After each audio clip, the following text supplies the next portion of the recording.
14 सितंबर 1949। तो ये दिन 14 सितंबर ही था जब हिंदी को राजभाषा का संज्ञा मिला। देवनागरी लिपि इसे कहा जाता है। हिंदी में जो हम लिखते हैं, आप लोग की परीक्षा में आता है लिखने के लिए लैंग्वेज जो लिपि है आपका स्क्रिप्ट क्या रहेगा, तो वो लिखा हुआ रहता है। इंग्लिश के लिए हम लोग रोमन लिखते हैं, हिंदी के लिए क्या लिखा जाता है, देवनागरी।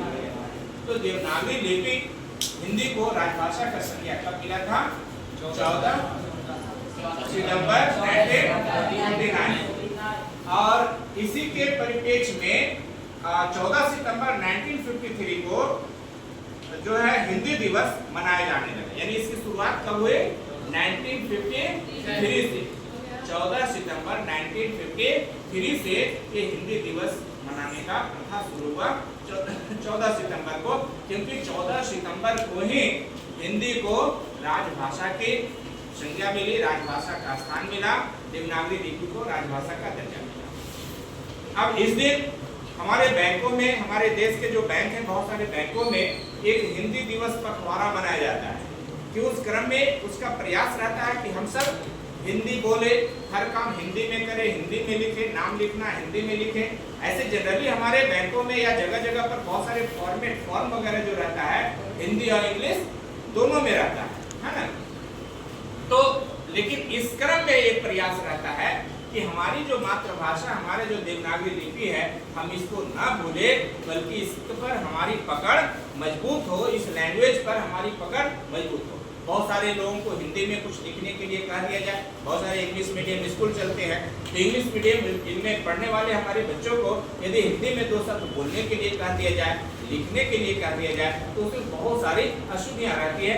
इसका कारण क्या है, वो इंग्लिश पर विशेष ध्यान दे रहा है और हमारी जो मूल भाषा, मातृभाषा, राजभाषा है, उस पर हम उतना ज्यादा ध्यान नहीं दे रहे हैं।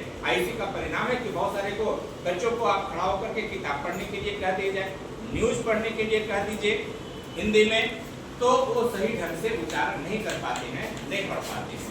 हमारा एक प्रतिदिन का विद्यालय में भी जो असेंबली होता है, उस असेंबली के अंतर्गत हम लोग क्या करते हैं, प्रतिदिन न्यूज पढ़वाते हैं बच्चों से। उसके पीछे 2 उद्देश्य होता है।